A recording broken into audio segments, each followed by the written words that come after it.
안녕하세요. 중학생 아들을 키우고 있는 30대 여자입니다. 사연을 쓰려 돌이켜보니 결혼 생활 5년 동안 참 많은 일이 있었더라고요. 임신, 결혼, 육아, 그리고 이혼까지 말이죠. 처음 임신 사실을 안 건 21살 때였습니다.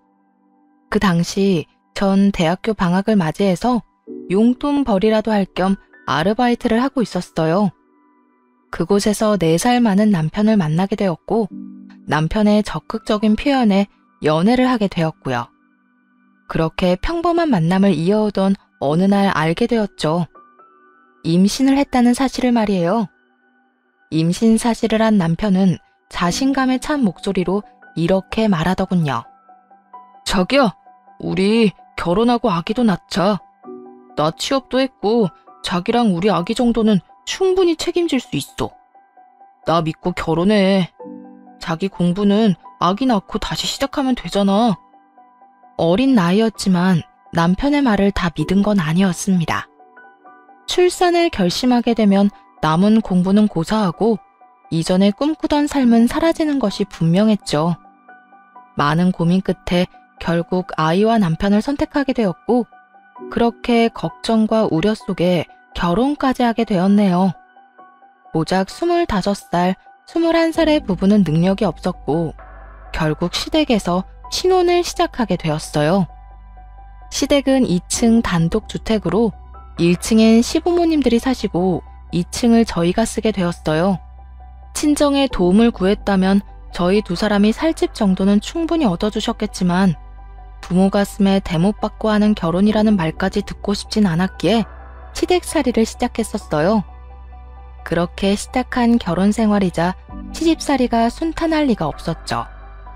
너 밥 먹을 때 급한 볼일 있을 때 빼곤 방에서 나오지도 말거라. 내가 너 볼 때마다 우라가 치밀어.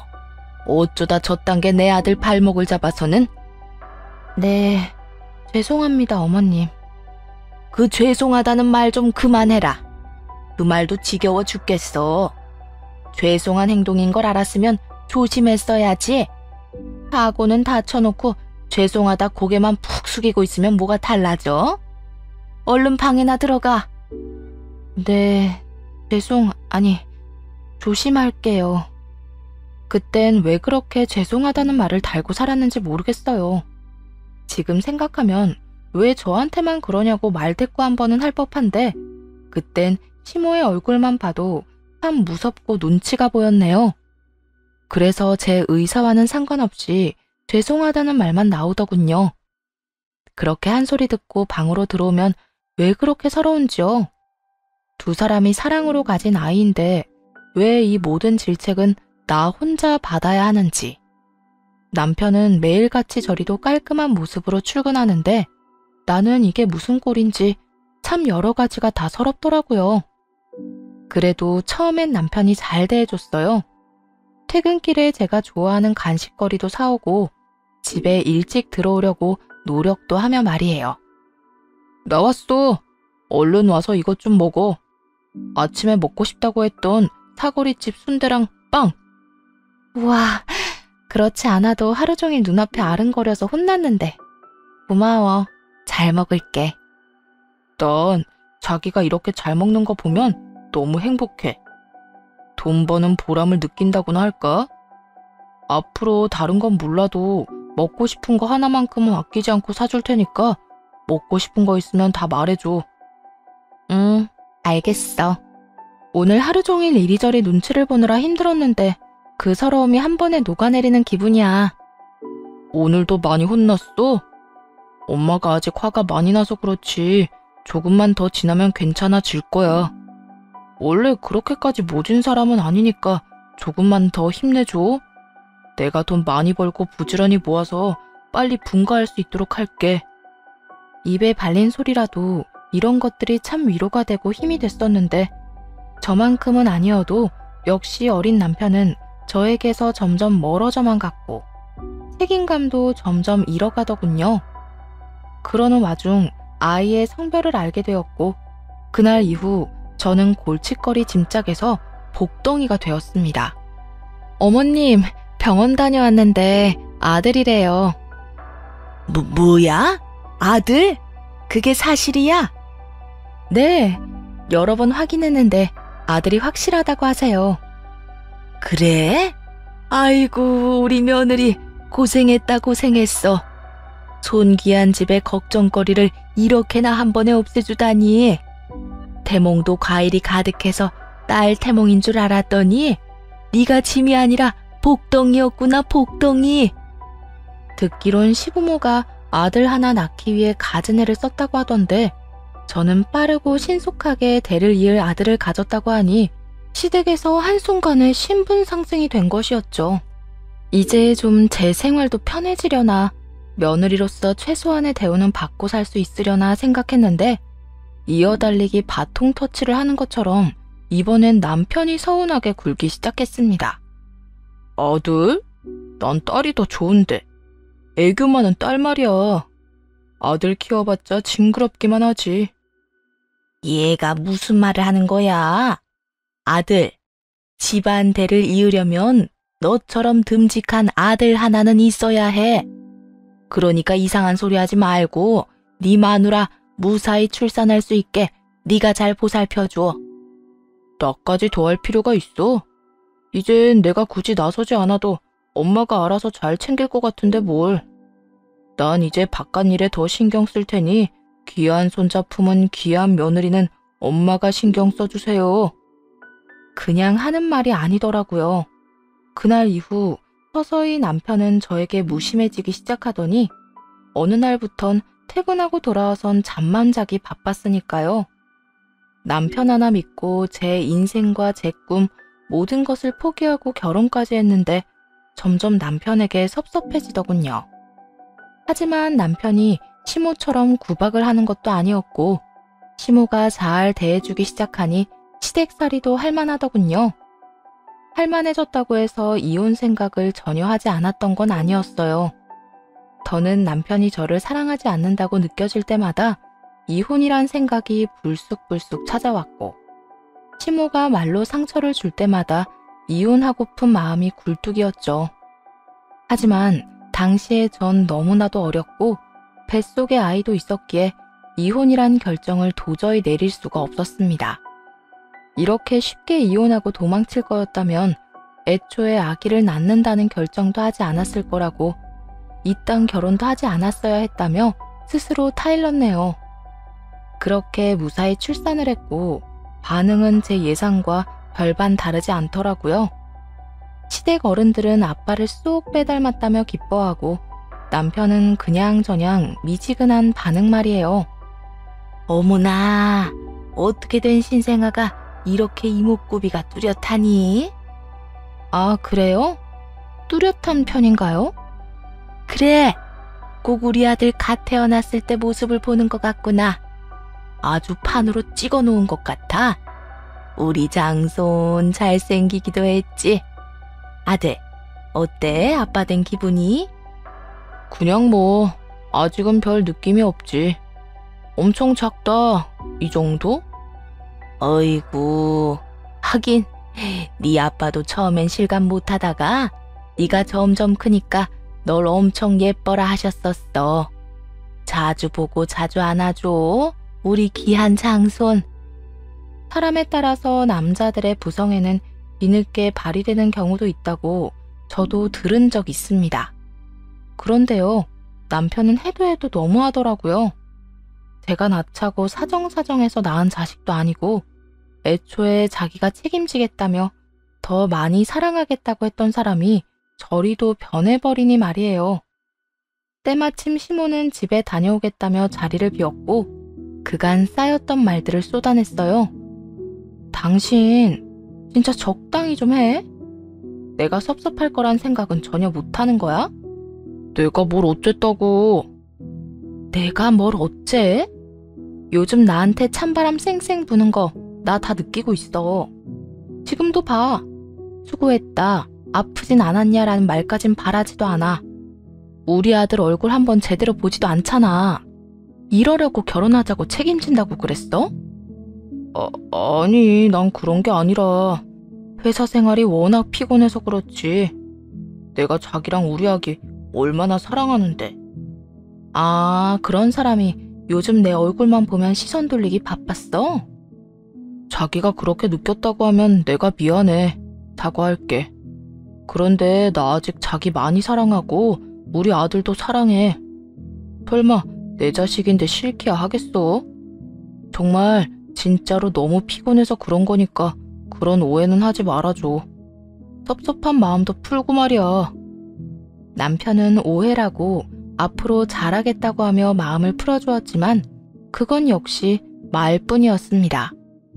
이때까지만 해도 저런 말을 들으면 기대라도 했는데 살다 보니 점점 그런 기대는 사라지더라고요. 그나마 다행스러운 건 남편이 외도 같은 추악한 짓은 하지 않는다는 것이었죠. 가정에 좀 무심한 것이야 참고 살면 되는 문제였고 그렇게 참고 살다 보니 어느새 4년이란 세월이 지났습니다. 여전히 전 시댁살이를 하고 있었지만 이제는 아무것도 모르는 21살 때와는 달리 불만이 가득한 상태였어요. 우선 출산을 하고 아이가 어린이집만 다니게 되면 복학하게 해주겠다는 약속은 당연히 지켜지지 않았습니다. 어차피 거의 포기 상태이기도 했지만요. 혼자 육아를 하며 사이버 대학을 접수해 사회복지학과 수료를 마친 후라 대학 생활엔 큰 미련이 없기도 했고요.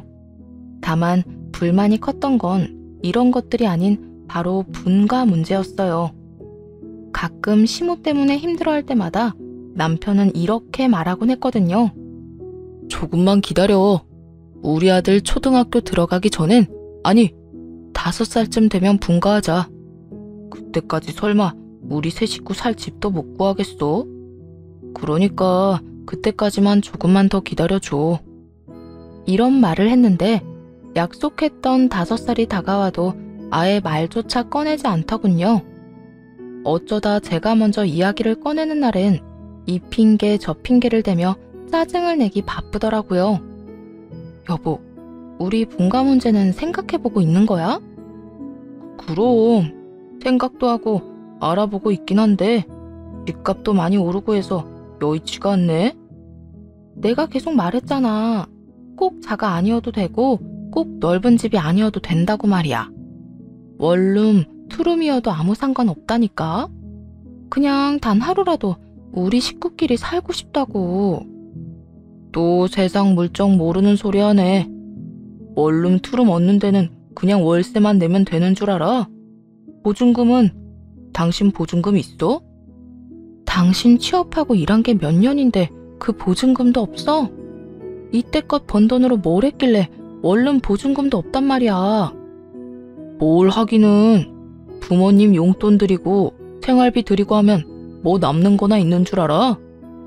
직장 생활 5년 동안 돈 몇백이 수중에 없다니 기가 막힐 노릇이었죠.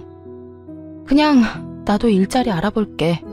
이대로는 이 집에서 한평생 살아도 못 벗어나겠어.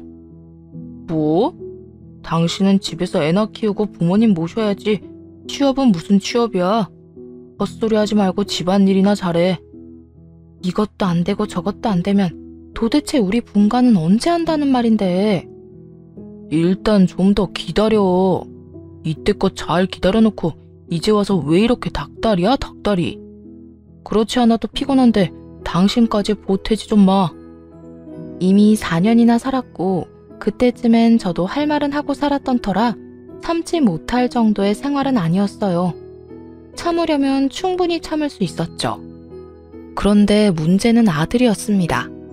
시모는 어린 아들에게 과한 교육을 요구했는데 4~5살밖에 되지 않은 어린이에게 초등학교 때나 배우는 공부를 강요하며 못한다고 화를 내더라고요. 넌 도대체가 이것도 모르면 어떻게 하자는 거야? 곱셈까지 바란 것도 아니고 고작 덧셈과 뺄셈이야. 이것도 못하면 어쩌자는 거야? 영어 단어도 그래. 이 정도는 기본적으로 외워야 할 거 아니야? 어머님, 5살짜리 애가 그런 걸 어떻게 알아요? 이제 그만 혼내세요. 그렇게 윽박지르고 강요하는 게 더 안 좋다고요. 네가 뭘 안다고 훈수질이야, 훈수질이. 내가 다 알아보고 이러는 거야. 똑똑한 애들은 이미 이런 건 다 끝냈다고 하는데 얘는 누굴 닮아서 이렇게 모자란 거야? 어머님, 저는 우리 아들 그렇게까지 과하게 공부시킬 생각도 없고 지금부터 그런 공부가 필요하다고 생각하지도 않아요. 그러니까 지금 네 말은 네 아들이니까 네 마음대로 키우겠다 이 말이니? 득이 되는 조언과 도움이라면 감사한 마음으로 받겠지만 해가 되는 행동이라면 그냥 두고만 볼 생각 없다고 말씀드리는 거예요. 지금 어머님이 제 아들한테 하는 윽박, 강요 이런 건 단 하나도 도움되는 것이 없으니까 하지 말아주세요. 이렇게까지 직설적으로 하지 말라고 해봐도 그때뿐이었습니다. 자고 일어나면 모든 기억을 잊은 사람처럼 또 어린 아들을 괴롭히는데 보통 일이 아니었죠. 상황이 그렇다 보니 잘 웃고 잘 먹으며 밝기만 하던 아들은 눈에 띄게 의기소침해져 갔고 자신감이 떨어지니 유치원에서도 문제가 생겨나기 시작했습니다. 어머님, 혹시 유민이 요즘 무슨 일이 있는 걸까요? 아니요, 특별한 일은 없는데 왜 그러세요? 아니, 그게 유민이가 요즘 친구들이랑 잘 어울리지를 못해요. 눈치도 지나치게 보고 친구들이 가까이 다가가도 피하기만 하고요. 저희 유민이가요? 상담할 때는 잘 어울린다고 하셔서 그런 줄만 알고 있었는데요. 학기 초엔 친구랑도 잘 어울리고 항상 밝은 유민이었는데 어느 순간부터 눈치를 많이 보고 큰 소리에 놀라기도 하고 그렇더라고요. 혹시나 무슨 일이 있으신가 싶어서 연락드려봤어요. 심리적으로 불안한 상태가 확실했습니다. 더는 제가 아들을 감싸고 보호한다고 해서 해결될 문제가 아니란 생각이 들더라고요. 그래서 남편을 앉혀놓고 진지하게 이야기를 꺼냈어요. 여보, 아무래도 우리 분가 서둘러야 할 것 같아. 뭐? 당분간은 기다리라고 했잖아. 상황이 여의치 않다고. 상황 괜찮아질 때까지 기다리다가 우리 아들 유민이 큰일이 날 것 같아서 그래. 뭐? 유민이가 왜? 유치원에서 연락이 왔어. 유민이가 친구들이랑도 잘 못 어울리고 눈치도 많이 보고 어두워졌다고. 갑자기 왜 그러는 거야? 아니, 근데 유민이가 이상해진 거랑 분가랑 무슨 상관인데? 그 밝던 애가 갑자기 왜 그러겠어? 어머님 때문이잖아. 5살짜리 애한테 덧셈 뺄셈 못한다고 구박하고 영어 단어 못 외운다고 화까지 내신다고. 그거야 엄마가 하나라도 더 알려주고 싶어서 그런 거지. 별것도 아닌 걸로 유난 좀 떨지 마라. 유난? 유난이 아니라 선생님한테 연락이 왔다니까. 자존감을 키워주고 많이 공감해줘야 할 시기에 그렇게 구박만 하고 소리를 지르는데 애가 이상해지는 게 당연하잖아. 저는 아들이 힘들어할 생각을 하면 속이 타들어가고 마음이 쓰라리게 아픈데 남편은 그저 제가 분가를 위해 우기는 거라 생각하는 듯 하더군요. 분가하고 싶어서 별 연관을 다 지어서 억지 부리네. 억지? 지금 억지라고 했어? 당신은 눈이 없어? 우리 아들 집에서도 어머님 눈치 보느라 밥도 제대로 못 먹어. 그걸 보면서도 억지라고 하고 싶어? 당신 말이 다 맞는다고 치자. 우리 엄마가 극성 떨어서 애가 힘들어한다고 해도 당장 돈이 없는데 분가를 어떻게 하냐고. 어떻게 해서든 마련하면 되잖아. 정 안 되면 대출을 하든 어떻게 해서든 해결책을 마련할 생각을 해야지. 당신은 왜 덮어놓고 무조건 안 된다고만 하는 거야? 안 되니까 안 된다고 하지. 참 별나게도 군다. 애가 크다 보면 이런 일도 있고 저런 일도 있는 거지. 다른 문제도 아니고 우리 아들 문제야. 아무 일이 안 일어나면 다행이지만 저러다 애 발달에 무슨 문제라도 생기면 그때도 아 저러다 괜찮아지겠지 하고 안일하게 생각할 거야? 하는 수 없는 일이지 뭐. 하고 넘길 거냐고. 아 글쎄 돈이 없다니까. 돈이 없는 돈이 화내고 소리 지르면 나와? 그렇게 나가 살고 싶으면 당신이랑 당신 아들이나 나가서 살아. 말리는 사람 없으니까. 그 말 진심이야? 그래, 진심이야. 그러니까 나 좀 귀찮게 하지 말라고. 돈이 정말 없어서 없다는 것인지 있는데도 없다고 하는 것인지는 중요하지 않더라고요. 저와 아들을 위해 남편은 어느 것 하나 변하려는 노력조차 하지 않는다는 것이 가장 크게 다가왔습니다. 남편은 나가려면 나가라면서 짜증스럽게 고함을 질렀고 그 순간 시모가 방으로 들어오더군요. 문 밖에서 다 엿들은 모양이었죠. 그러고는 뭐라고 말할 틈도 없이 제 뺨에 손을 대더군요. 어디 힘들게 일하고 들어오는 남편을 잡아대는 거야? 네가 이딴 식으로 구니까 내 손자를 너한테 못 맡기는 게야. 남편 뒷바라지도 못하는 주제에 뭘 안다고 내 앞에서 매번 안 된다, 하지 말라 큰 소리야 큰 소리가. 이혼을 하게 되면 겪게 될 일들에 대한 걱정, 우려, 그리고 아들에 대한 걱정까지 여러 가지로 제 머릿속이 혼란스러웠는데 한 대 맞고 나니 정신이 맑아지더군요. 그리고 이혼에 대한 확신이 생겼죠. 우선 시모가 보는 앞에서 남편의 뺨을 있는 힘껏 올려붙이며 이렇게 말했습니다. 어른은 차마 때릴 수 없으니까 당신이 대신 맞아. 아무리 생각해도 내가 맞을 이유가 없어서 말이야. 남편은 남편대로 한 대 맞았다는 충격으로 시모는 시모대로 자신이 보는 앞에서 아들이 당했다는 충격에 아무 말도 못하고 둘 다 저를 보고만 있더라고요. 그리곤 남편은 이내 정신을 차린 것인지 뺨을 매만지며 언성을 높이기 시작했죠. 당신 미쳤어? 이런 짓까지 하고 뒷감당 어떻게 하려고 그래? 뒷감당? 뒷감당을 내가 왜 해? 나 당신이랑 이혼할 건데. 뭐? 이혼? 지금 이혼이라고 했어?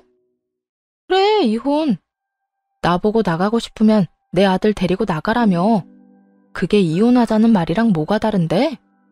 나라고 네가 좋아서 이날이 때까지 같이 산 줄 알아?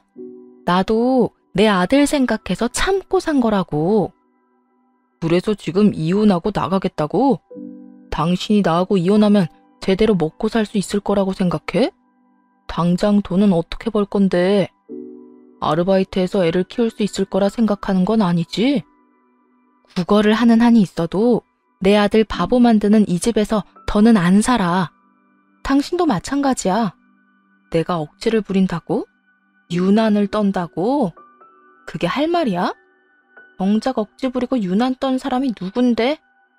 이렇게 말하며 시모를 보자 시모 역시 그간 저에게 하고픈 말이 많았다는 듯 원망을 쏟아내더군요.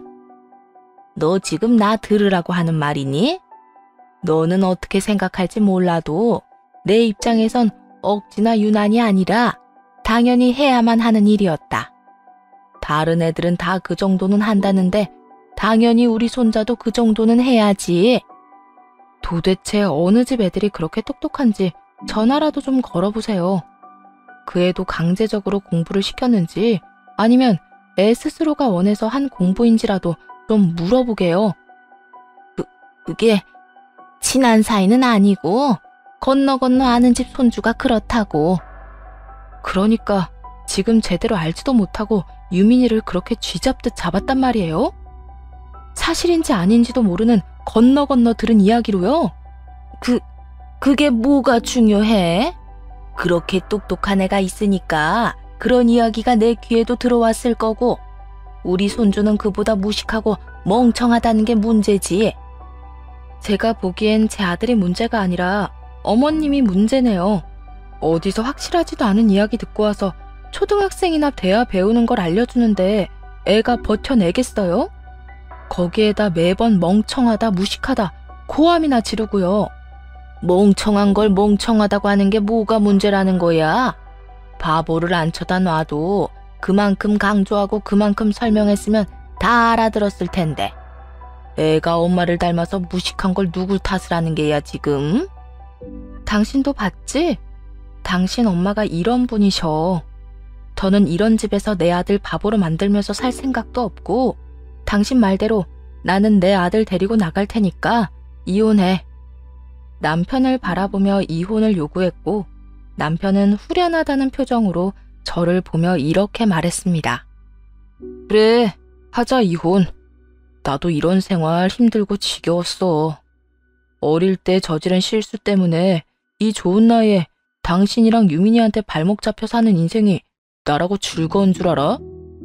제가 바보도 아니고 남편이 저런 생각을 한다는 건 알고 있었습니다. 그런데 저런 이야기를 남편에게 직접 들으니 꽃 같은 나이에 혼자 고생하며 산 세월이 떠오르며 화가 나더군요. 남편의 말이 끝나자마자 손을 올려 반대쪽 뺨을 올려 붙였네요. 시모는 저를 가만두지 않겠다며 고함을 질렀고 남편은 그저 저를 노려보더군요. 너 지금 이게 뭐 하는 짓이야? 한 번도 아니고 두 번이나. 네가 제정신이야? 네, 제정신이에요. 진작 이랬어야 했는데 그간 제가 너무 미련스러웠죠. 생각 같아선 제가 어머님한테 당한 것만큼 되돌려주고 싶은데 그래봤자 화가 풀릴 것 같지도 않고 이 정도만 하고 그냥 이혼이나 하려고요. 이게 진짜? 시모는 다시 저에게 손을 올렸고 그 손을 잡아 뿌리치며 이렇게 말했습니다. 저한테 또 손대면 귀한 아들 뺨이 남아나지 않을 텐데 정말 괜찮겠어요? 아니, 이번엔 어머님 뺨에 제 손이 날아갈 수도 있는데 그것도 괜찮으면 하고 싶은 대로 다 하세요. 다 봤다시피 저도 이제 맞고만 있을 건 아니라서요. 아들 문제가 아니라면 시키는 일은 토달지 않고 하고 큰 소리 한번 내지 않았던 제가 이런 반응을 보이니 시모 역시 놀란 눈치였죠. 남편의 반응도 별반 다르진 않았어요. 시모의 눈을 똑바로 보고 할 말을 다 하는 저를 토끼 눈을 뜨고 보고 있더라고요. 그런 남편을 똑바로 보며 마지막이란 마음으로 이렇게 말했습니다. 이럴 거면 그때 왜 결혼하자고 했냐고 원망이라도 하고 싶은데 그러기엔 나한테 내 아들이 너무 소중해서 그 말은 차마 못하겠다. 당신도 양심이 있다면 조용하고 빨리 이혼해줘. 양육권 가지고 지저분하게 굴지도 말고. 남편은 대답이 없었고 곧바로 짐을 싸 아들과 함께 친정으로 왔네요. 그렇게 시작된 이혼. 그나마 남편은 양육권이나 돈으론 치사하게 굴진 않더라고요.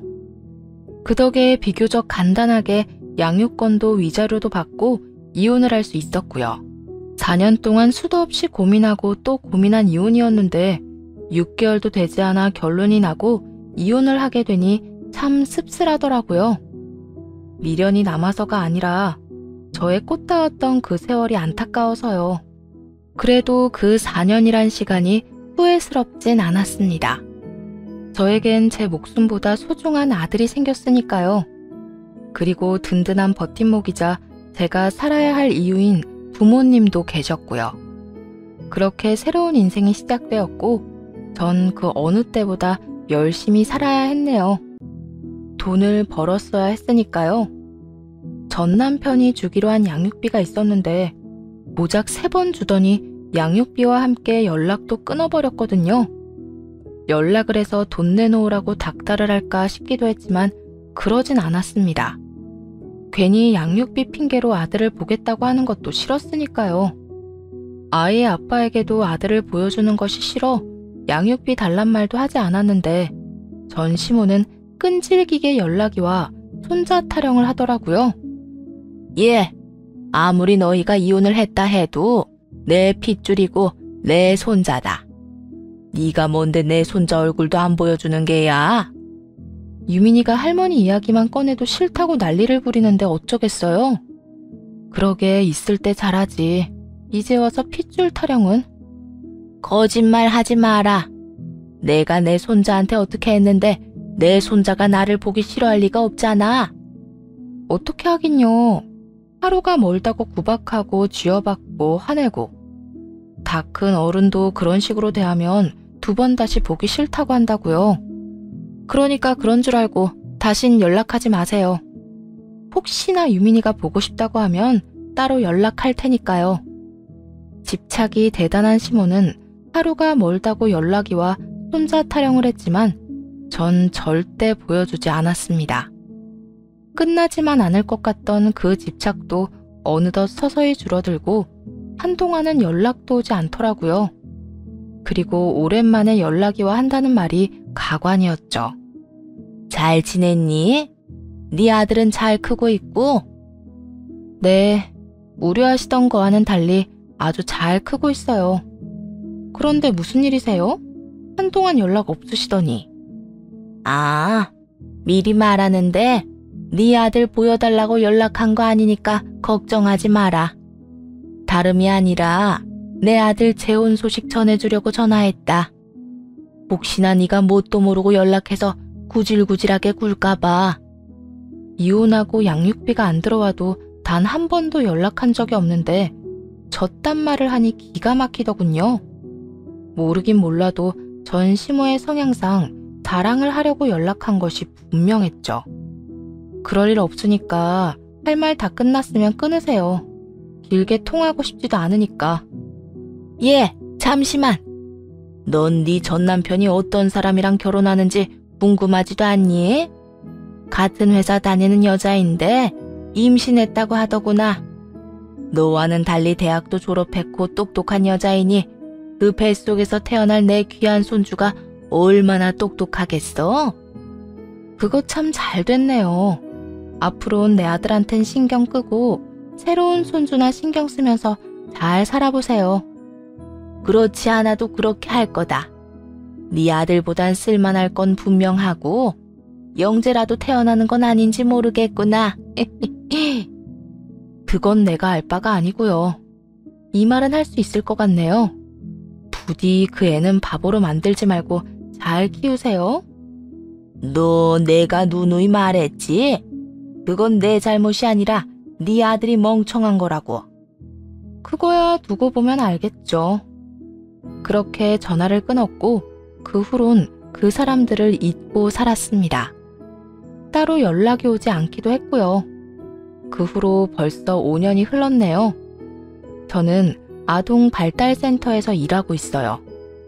사이버 대학이지만 관련 학과를 수료하기도 했고 아이 때문에 그 후로도 꾸준히 공부하고 일을 해서 업계에선 꽤 대접을 받고 있었죠. 안정된 생활만큼 아들과 보내는 시간도 많았고 제 생애 가장 행복한 시간이라는 생각이 들 정도로 만족스러운 나날들이었네요. 하루하루 바쁘게 지내고 있는데 일하는 센터로 낯익은 사람들이 들어오더라고요. 네, 그건 바로 전 시모와 전 남편이었습니다. 두 사람은 여자아이의 손을 잡고 센터로 들어왔는데 척 보아도 표정에 근심과 걱정이 가득해 보이더군요. 반갑지 않은 사람들의 등장에 저도 모르게 몸을 숨기게 되었고 본의 아니게 두 사람의 대화를 엿듣게 되었죠. 이게 다 엄마 때문이야. 멀쩡하게 태어난 애를 엄마가 다 망쳐놨다고. 이게 뭐야? 센터가 웬 말이냐고. 그게 왜 내 탓이야? 난 그저 남들 하는 것처럼 했을 뿐이라고. 도대체 그 남들이 누군데? 누가 4살짜리한테 그 어려운 공부를 그것도 강제로 시키냐고. 있어, 영재 엄마들. 들어보니까 다들 이렇게 했다고 하더라. 그 애들이 지금 얼마나 똑똑한 줄 아니? 엄마, 그건 특별한 애들이나 그런 거고 우리 딸은 평범한 그냥 4살 여자아이야. 첫 손자도 그렇게 괴롭혀서 아들 이혼시키더니 그걸로 만족이 안 됐어? 기어코 내가 또 이혼하고 손녀는 센터까지 다니게 만들고 나니까 속이 시원해? 그게 왜 내 탓이야? 다 그년들이 되바라져서 그렇지. 시어머니 입장에서 잔소리 좀 할 수도 있는 거지. 그걸 못 참고 이혼이나 하고 말이다. 애 문제도 마찬가지다. 원래가 좀 멍청한 애들이었다고. 엄마, 여기 오기 전에 들린 센터만 3군데야. 거기서 하나같이 과한 교육에 의한 정서적 문제라고 하는 말 못 들었어? 그 말을 듣고도 애 탓을 하고 싶어. 들어보니 애 엄마는 아들이 아닌 딸을 낳았다는 이유로 전 시모의 시집살이를 버티지 못하고 이미 도망간 상황이고 남은 아이는 시모의 학대와도 같은 교육에 발달에 약간의 문제가 생겼더군요. 싸우는 두 사람의 사이에 껴 눈치를 보고 앉아있는 여자애를 보는데 힘들어하던 아들의 모습이 떠올라 안타까웠습니다. 언제까지 숨어 있을 수도 없는 노릇이고 그 둘의 대화가 다른 사람들에게 방해가 되는 지경이라 저는 두 사람 앞에 등장했죠. 저를 보자마자 두 사람은 화들짝 놀랐는가 싶더니 이내에 다 알겠다는 표정을 지어 보이며 제 아들 험담을 하기 시작했죠. 네 아들도 여기 다니니? 내 그럴 줄 알았다. 어릴 때부터 모자라더니. 뭐라고요? 그런 거 아닌데요. 아니긴 뭐가 아니야. 그런데 그때부터 지금까지 다닌 거면 도대체 몇 년이나 다닌 거니? 아니 얼마나 심각한 바보이길래 이때까지 치료를 하는 게야? 그 정도면 장애 아니니? 장애라니요. 무슨 말을 그렇게 하세요? 그리고 그런 거 아니라고 말했잖아요. 어머 깜짝이야. 아니면 아닌 거지 왜 화를 내고 그러니? 아, 알겠다. 장애까진 아니더라도 학교 수업은 제대로 못 따라가지? 네, 그럴 줄 알았다.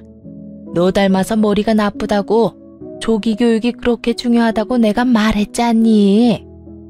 걱정과 우려가 섞인 말이 아니었어요. 차라리 그건 조롱에 가까웠죠. 아무리 연이 끊어졌다고 해도 자신의 손자 이야기를 저런 식으로 하다니 정신치료가 필요한 사람은 전 시모인 것 같더군요. 저런 인간들에게 아들에 관한 이야기는 전하고 싶지도 않았는데 어쩔 수가 없더라고요. 귀한 남의 아들을 그딴 식으로 몰아가니 말이에요. 여기는 아들이 다니는 곳이 아니라 제가 일하는 곳이고요. 제 아들은 치료라는 건 받지도 않았고 받을 필요도 없어요. 학교 수업을 못 따라가기는커녕 매번 전교 1, 2등만 하고 있어서 성적표 확인하는 의미가 없을 정도니까요. 그 말을 들은 전시모가 지어 보이던 그 표정을 아직도 잊지 못합니다. 처음엔 화들짝 놀란 표정에서 그럴 리가 없다며 의심하는 눈초리를 거쳐 후회 가득한 얼굴까지 표정 변화가 참 드라마틱하게 이어지더군요. 그럴 리가 없어. 그땐 말도 제대로 못 알아먹고 무슨 말만 하면 울던 그 멍청한 애가 그렇게 똑똑해졌을 리가 없잖아. 원래 똑똑하던 애였어요. 그런 애를 아줌마가 다 망쳐놓고 있었고요. 정서적으로 그렇게나 불안한데 교육은 무슨? 그건 애를 망치는 지름길이었다고요. 얘가 지금 생사람 잡네. 내가 망쳤다는 증거 있어? 증거라도 있냐고. 여기 있잖아요, 여기. 아줌마의 새로운 손녀. 들어보니 이 아이도 제 아들하고 비슷한 증상이 보이던데 보나마나 아줌마가 애를 못 살게 괴롭혔겠죠. 더는 전시모도 우기지 못하더라고요. 지나치게 비슷한 증상을 보이는 두 아이와 전시모의 품을 벗어났을 뿐인데 시모가 바라던 모습으로 크고 있는 아들. 그 모든 것이 제 말이 옳았다는 것을 증명하고 있었으니까요. 온 김에 상담을 받든 뭘 하든 당신이 알아서 할 문제인데 정말 딸을 걱정하는 거라면 당신 엄마부터 떼어놓는 게 좋을 거야. 사정상 떼어놓는 게 안 되는 상황이면 적어도 그 말도 안 되는 교육관을 집어치우게 하든지. 그러니까 애들이 이렇게 된 게 다 엄마 때문이라는 말이야? 보고도 모르겠어? 이대로 두고 방관하면 아마 크게 후회할 일 생길 테니까 그렇게 되기 전에 애한테 신경 좀 쓰고 살아. 당신 엄마가 하나 남은 딸 발달도 다 망쳐놓기 전에. 전 남편은 안쓰러운 눈빛으로 여자아이를 한 번, 그리고 원망스러운 눈빛으로 전시모를 한 번 보더라고요. 전 남편의 눈초리가 따가웠던 전시모는 만만하게 생각하던 저를 향해 괜히 화를 내기 시작했습니다. 너 뚫린 입이라고 아까부터 막말하는데 내가 뭘 어쨌다고 애들이 그렇게 된 게 다 내 탓이라고 하는 게야. 타고나기를 모자라게 태어난 애들 어떻게 해서든 정상적으로 살게 하려고 공부 좀 시킨 것뿐이라고. 아줌마가 의사라도 돼요? 아니면 선생님이라도 되나요? 아무것도 아닌 그냥 나이 먹은 할머니일 뿐이면서 도대체 뭘 안다고 애들에 대해서 판단하고 지적하고 가르치려고 드세요? 그것도 고작 4-5살 된 애들을. 뭐야? 아무것도 아닌 할머니? 이혼해서 남남됐다 해도 내가 네 엄마뻘 되는 어른인데 어른한테 그 말버릇이 뭐야? 하여튼 예나 지금이나 본데 없이 자란 티 내기는 내가 그래서 너한테 애를 안 맡긴 거였다고. 그래서 제 아들도 망칠 뻔했죠. 이제 인정하세요. 아줌마가 그렇게 무시하던 제가 키운 제 아들은 지금 수제 소리 들으면서 정교해서 놀고 그렇게 자부하던 교육 방식으로 교육한 저 아이는 지금 아파하고 있다는 걸요. 그 말에 흥분한 전시모는 무섭게 다가왔지만 제 몸에 닿진 못했습니다. 닿기도 전 남편의 손에 의해 끌려나가게 되었으니까요. 엄마, 그만 좀 하고 나가자. 나가자고. 이 녀석아, 이대로 나가면 전현 하는 말이 다 맞다고 인정하는 꼴밖에 더 돼? 난 못 가. 절대로 못 간다고. 엄마가 인정 못하면 어떻게 할 건데? 아무것도 모르는 내가 들어도 틀린 말이 하나 없는데 우리가 인정 안 한다고 달라질 게 있을 것 같아? 일단 나와. 집에 가서 이야기하자고. 계속 난동을 부리면 경찰이라도 부르려고 했더니 전 남편이 나서 전시물을 끌고 가준 덕에 작은 소란으로 일은 마무리되는 듯 했습니다. 그래도 그 집구석에 전 남편 한 명이라도 정신을 차렸으니 다행이라고 그렇게 생각했는데 그것도 착각이더군요. 며칠 뒤 전 남편이 염치도 없는 뻔뻔한 얼굴로 찾아왔으니까요.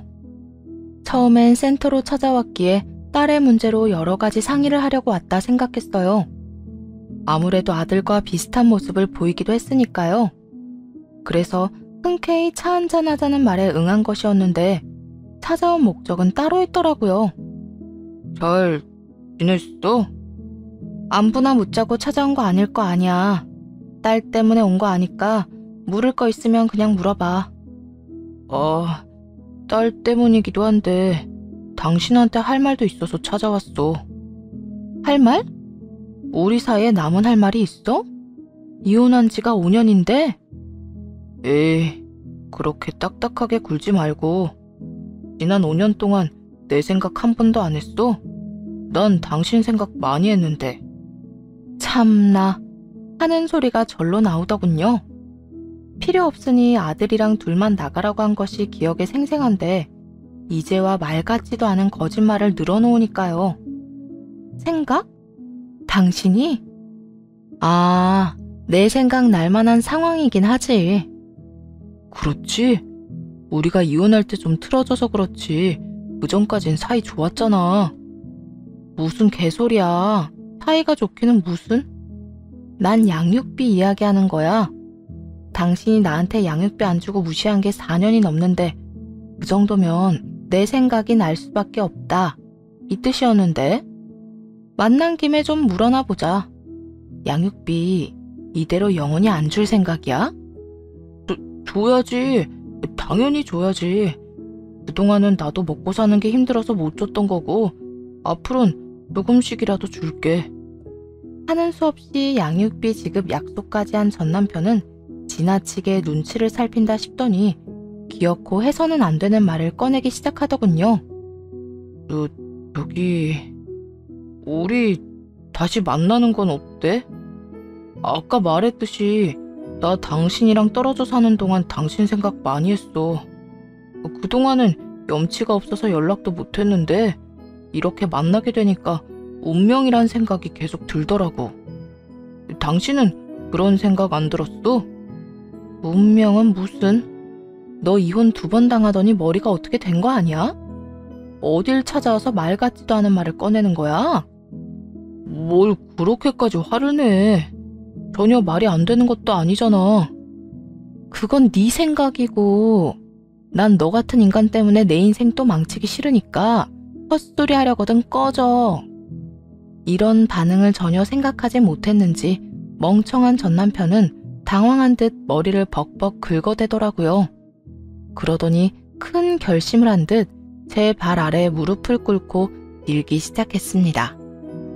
그러지 말고 다시 한번 생각해봐. 유민이도 이제 아빠 필요할 나이일 거고 내 딸도 엄마가 필요해. 물론 나도 당신이 필요하고 말이야. 뭐? 그러니까 너조차고 나보고 그 지옥에 다시 들어와라 이 말이네? 과거에 내가 당신하고 유민한테 무심했던 거 인정해. 그땐 나도 어렸고 당신에 대한 소중함도 몰랐었어. 그런데 지금은 아니야. 내가 당신을 얼마나 사랑했었는지 다 깨달았다고.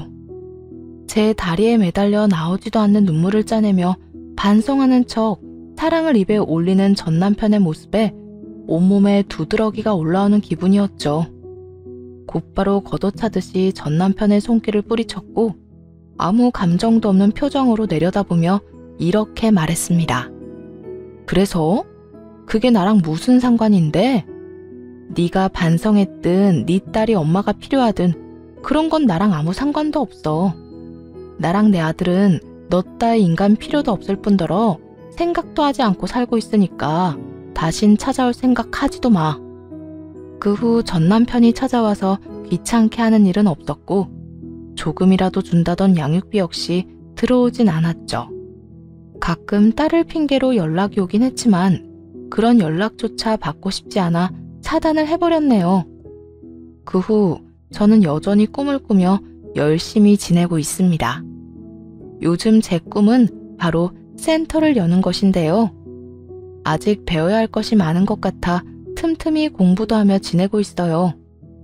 아들은 어느새 중학생이 되었어요. 여전히 공부는 스스로 잘하고 있고 교육에 관해선 간섭하지 않고 있습니다. 아들의 성향으로 볼 때 제가 옆에서 왈가왈부하는 것보단 그저 지켜보며 아들이 원하는 대로 이끌어주는 것이 더 좋을 것 같아서요.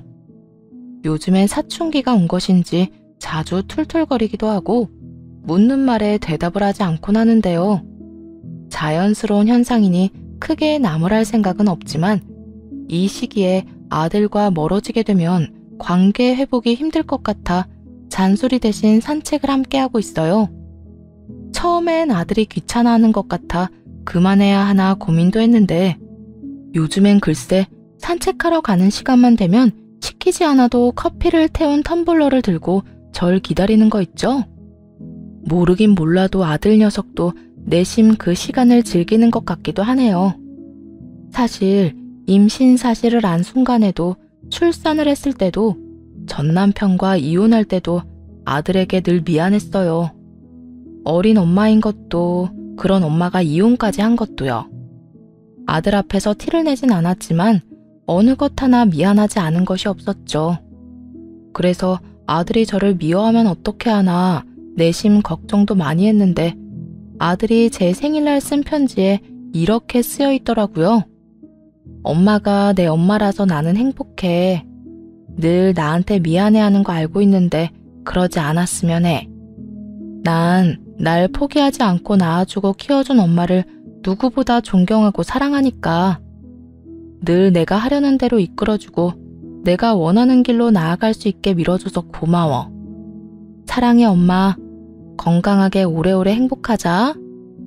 혹시나 눈물이 떨어질까 편지를 머리 위로 들고 읽으며 얼마나 울었나 모릅니다. 한 글자 한 글자가 지난 나를 위로해주는 기분이 들었고 또 고맙다는 그 말이 제가 한 선택이 틀리지 않았음을 증명하는 것만 같아서요. 21살에 출산을 하고 25살에 이혼을 했다는 말을 하면 네 팔자 네가 꼬았다. 왜 그 아기를 낳았다며 질책 아닌 질책을 하는 사람들도 있었습니다. 그런데요, 이렇게 잘 키운 아들이라면 팔자가 꼬인 것이 아니라 팔자 하나 잘 타고난 거 아닐까요? 다른 사람도 아닌 제 아들이 저를 존경한다는데 이보다 더 좋은 인생이 어디 있을까 싶네요. 다른 사람들의 생각이 어떠하듯 전 그렇게 생각하고 살아가려고요. 아들에게 존경받을 수 있는 멋진 어른으로 사랑하는 아들과 오랫동안 더 행복하게 말이에요. 다들 응원해 주실 거죠? 이렇게 제 사연도 끝이 났습니다. 사연을 쓰기 전까진 글재주가 워낙 없어 걱정이 많았는데 다 쓰고 나니 뿌듯하기도 하고 후련하기도 하네요. 긴 이야기였을 텐데 끝까지 들어주셔서 너무나도 감사하다는 말을 전하며 이만 물러가 볼게요. 행복 가득한 하루 보내세요.